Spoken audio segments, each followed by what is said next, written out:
जे की ड्रग कन्झम्पशनला जी युवा पिढी जात आहे अति मोठ्या प्रमाणात या हो, परिसरात. अति आणि हा स्लम एरिया असल्यापासून थोडं ते त्या साईडला जात आहे. मी आता प्रचाराला फिरत आहे तर ते सांगतात की दीदी आम्हाला मुंबईला जाणं खूप कठीण होतं लोकल ट्रेनने जॉबसाठी. तर मी हेच प्रयत्न करणार आहे आपले युवा आमदार शिरीष ठाकूर दादाशी बोलून. बघा, ठाण्याला, मुंबईला क्रिस्टल आणि SRL जिकडे राबवली ती लोक आजही वेगवान आहेत. नमस्कार, मी अजय वर्मा आणि आपण सगळे पाहतात थिंकिंग ऑफ यूथ, विचार युवकांची. सध्या आपण प्रभाग क्रमांक 6 या ठिकाणी उपस्थित आहे.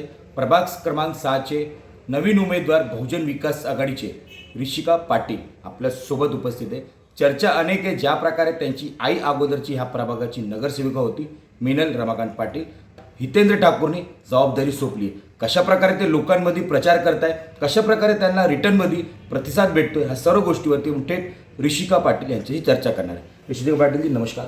नमस्कार. काय म्हणतात, कशा प्रकारे जेव्हा आपण जात आहे लोकांकडे प्रचार करायला, रिस्पॉन्स कसा येतो? रिस्पॉन्स तर फार चांगला येतो. आम्ही डोर टू डोर फिरतो आहे. लोकांनी मम्मीचा चेहरा, पप्पांचा चेहरा काम करताना एक वर्ष बघितलं आहे. तर आता त्यांना नवीन काय गोष्टी बघायचं आहे ते एक्सपेक्ट करतात माझ्याकडनं की ही मुलगी काहीतरी नवीन घेऊन येणार आहे युवा पिढीसाठी. तर रिस्पॉन्स चांगलाच भेटत आहे. त्या देशात पण नरेंद्र मोदी यांनी थेट युवा वर्गाला आमदार बनवला, तशा प्रकारे आता हितेंद्र ठाकूरनी पण आज तुमच्यासारख्या मुलीला चान्स दिला आहे.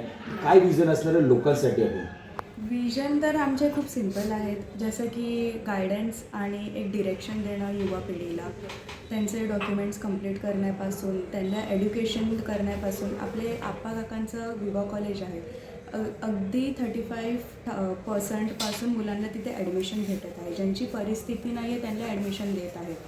तर जो हा स्लम एरिया आहे, कारगिलचा पट्टा बघा, मलेलपाडाचा पट्टा बघा, तर युवा पिढीला एक प्रोत्साहन देणं की तुम्ही एड्युकेशन कमी पैशात, कमी मार्कातसुद्धा कंप्लीट करू शकतात.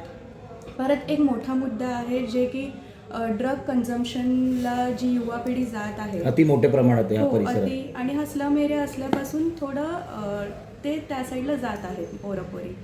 तर त्यांना एक काउन्सिलिंग करणं चांगलं की हे फार चुकीचं आहे. एड्युकेशन कंप्लीट करणं आणि स्वतःच्या एक इंडिपेंडंट होणं, वरतून एक रिस्पॉन्सिबिलिटी घेणं की मम्मी पप्पांना आपण पुढे जाऊन बघितलं पाहिजे. सो ते माझा फोकस राहणार आहे. वरतून युवा पिढीला स्पोर्ट्समध्ये भाग घेणं, हेल्दी लाईफस्टाईल अडॅप्ट करणं, ह्याच्यासाठी मी खूप जास्त प्रयत्न करणार. जास्त करून आपल्याकडे युवा वर्ग मोठ्या प्रमाणात विचारायला पण येतो आणि नंतर आपलं कॉर्डिनेशन पण होत असेल.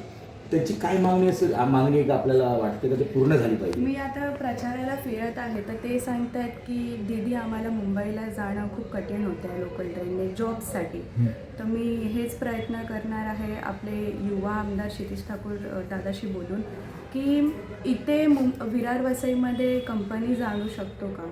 कारण का ट्रेन ट्रॅव्हलिंग खूप हॅक्टिक आहे. मी स्वतः अंधेरी वर्सोवाला ट्रॅव्हल करते. तर जीव घेत म्हणजे एक असं जीव धोक्यात. हां, जीव धोक्यात असतो. लटकत जावं लागते, लटकत यावं लागते. तर आपण एक प्रयत्न करूया पुढे युवा पिढीसाठी की जे IT सेक्टर्स आहेत, जे कंपनीज आहेत ते वसई विरारमध्ये यावे.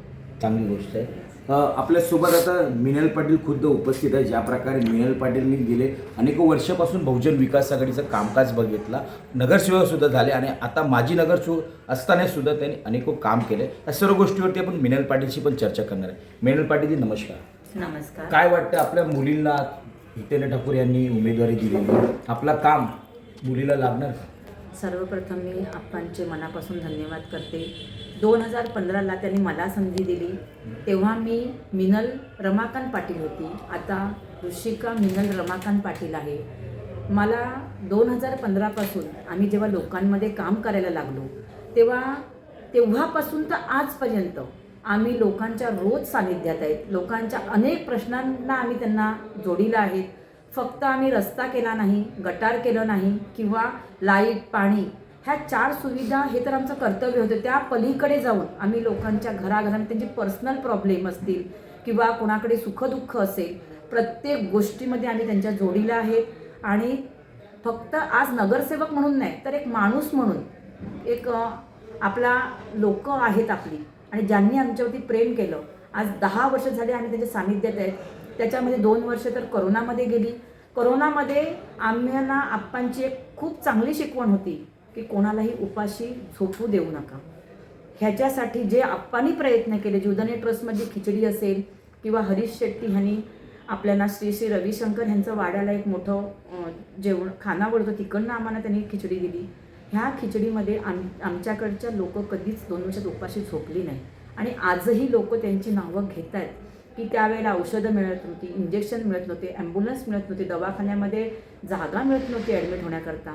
आम्ही ते लोकांच्या घरात एवढ्या कठीण परिस्थितीमध्ये लोकांशी आम्ही एवढ्या सानिध्यात होतो की ह्या कठीण परिस्थितीमध्ये मात करून कारगिल नगरमध्ये कोरोनाचा तुम्ही बघितला एवढा प्रादुर्भाव झाला नाही. एवढी स्लम एरिया, एवढी दाटीवाटीची वस्ती असून सुद्धा आम्ही त्याच्यावरती मात केली होती. कारण आमचा आप्पांचा विश्वास आणि आमचं कर्तव्य.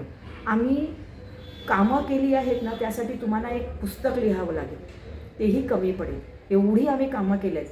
आम्ही आमच्या काही कामं तर अगदी एवढ्या पर्सनल लेवलला सुद्धा केल्यात की लोक आम्हाला आता नावाने आम्ही लोकांना ओळखतो. आम्हाला एखाद्याचं नाव सांगितलं आम्ही तुम्हाला ॲड्रेस सांगू शकतो. एवढी लोक आमच्या टचमध्ये. त्यामुळे आम्हाला इलेक्शनपेक्षा महत्त्वाचं होतं की आपल्या लोकांची कामं करणं. तर ज्या प्रकारे आपण ज्या परिसरात काम केलं तो स्लम परिसर आहे. स्लम परिसरमध्ये अतिशय मोठ्या प्रमाणात आता लोकांच्या घरात भीतीचं वातावरण आहे, कारण की त्यांचे घर सुरक्षित नाही आहे. त्यासाठी ते झटत आहे की कशा प्रकारे हा स्लम परिसर जर एवढे दाट वस्ती आपण सांगितली, त्या लोकांचं घर सुरक्षित करण्यासाठी काय प्राधान्य असणार आहे अगर आपल्याला निवडून दिला तर? मी सगळ्यांना एकच आव्हान करते की येत्या 15 तारखेला शिटीचं बटन दाबा आणि आपलं घर सुरक्षित करा. शिटी आली म्हणजे आपलं घर सुरक्षित होणार. आहेत अनधिकृत बांधकाम, अनधिकृत बांधकामाला आम्ही प्रोत्साहन करत नाही, परंतु जी बांधकाम आहेत ही वाचवता कशी येतील, कोणीही बेघर होणार नाही, आणि जी आहेत ती आपल्याला लिगल कशी करता येतील, हा आमचा पहिला आमचं हे लोकांना समाधान करायचं आहे की जी आहेत त्यांची घरं वाचवायची आहेत आम्हाला, आणि ती त्यांना समाधानात उत्तर देऊन आम्हाला त्यांना लिगल करायचं आहे. हे आमचं सगळ्यात पहिला उत्तर असेल. पण ज्या प्रकारे आता बघू शकतो हा परिसरात राहणारे सगळं श्रीमंत असतात, स्लम म्हणजे मध्यवर्ती लोक असतात, त्यांची कॅपॅसिटी नसते का 20 लाख 40 लाखाच्या फ्लॅटमध्ये राहू शकतं, म्हणून ते या परिसरात आले. पण आता त्या लोकांचं भीती होते आणि त्या लोकांनंतर ही घरं तुटली. ज्या प्रकारे 41 बिल्डिंग आपण बघितलं असेल, रमाबाई ते लोक रस्त्यावरती. त्यानंतर काय स्वतः महाराष्ट्र राज्याचे लाडके मुख्यमंत्री देवाभाऊ यांची उपस्थित झाले आणि त्यांनी आवाहन केलं आहे, आश्वासन दिलं आहे का आम्ही क्लस्टर ह्या सर्व योजना इकडे आणणार, यांचे घर अनधिकृत त्याला अधिकृत करणार आहे.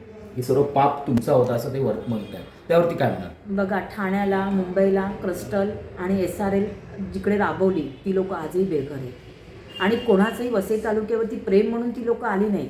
ती लोक त्यांची परिस्थिती, नोकरीधंदा आणि मुलांच्या शिक्षणासाठी वसई तालुक्यात आली. इकडे कमी दराने मिळतात, तिकडे क्लस्टर आणि SRLमध्ये कितीतरी लोक जी बेघर आहेत ती वसई तालुक्यात आले. त्यांच्याशी पण आम्ही भेटलो. त्यांनी सांगितलं हे फक्त एक अफवा आहे आणि हे फसवण्याचं एक कारण आहे. तर ते जर इथे आलं तर आपण पुन्हा पुढे तरी फेकले जाऊ. म्हणून लोक समाधानी आहेत जिकडे आहेत तिकडे, कारण त्यांच्या ज्या परिस्थितीमध्ये त्यांनी घरं घेतली, त्यांचं बजेट तेवढं होतं म्हणून ते इथे आले आणि त्यांनी तिकडे घरं घेतली. तर त्यांच्या बजेटमध्ये ती लोक सुखी आहेत, कामधंदा करून आहेत, त्यांचा पगार तुटपुंजा पगारामध्ये घर घेऊन 2 टाईम खाऊन शांत झोपतात. आणि आमच्यासारखी लोक त्यांच्या जोडीला आहेत. खरोखर आम्हीही खुश आहेत, ती लोकही खुश आहेत. बघितलं ज्या प्रकारे या सर्व गोष्टीवरती आपण उमेदवार स्वतः ऋषिका पाटील यांच्याशी चर्चा केली. नवीन उमेदवार आहे, नवीन चेहरा आहे, पण चांगला विजन आहे त्यांच्याकडे. जशा प्रकारे युवा वर्गामध्ये ते येतात आणि ते स्वतः म्हटले की मी स्वतः अंधेरी वर्सोवाला ट्रॅव्हलिंग करते, त्या ठिकाणी मला अतिशय मोठ्या प्रमाणात त्रास होतो. तर तो त्रास अनेक लोकांना पण होत असेल, असा त्रास झाला नाही पाहिजे. त्यासाठी पहिला लक्ष असणार आहे का वसई विरारमध्ये जवळच त्यांना एक चांगली कंपनी IT सेल असं ओपन करून त्या लोकांना रोजगार भेटावा. त्यानंतर अनधिकृत घरात राहणारे लोकांचा पण मोठा प्रश्न आहे, ते सुद्धा सोडण्याचा ते प्रयत्न करणार. प्रत्येक गोष्टी हे घडामोडी अपडेट आम्ही नक्कीच तुम्हाला दाखवायचा प्रयत्न करू. धन्यवाद.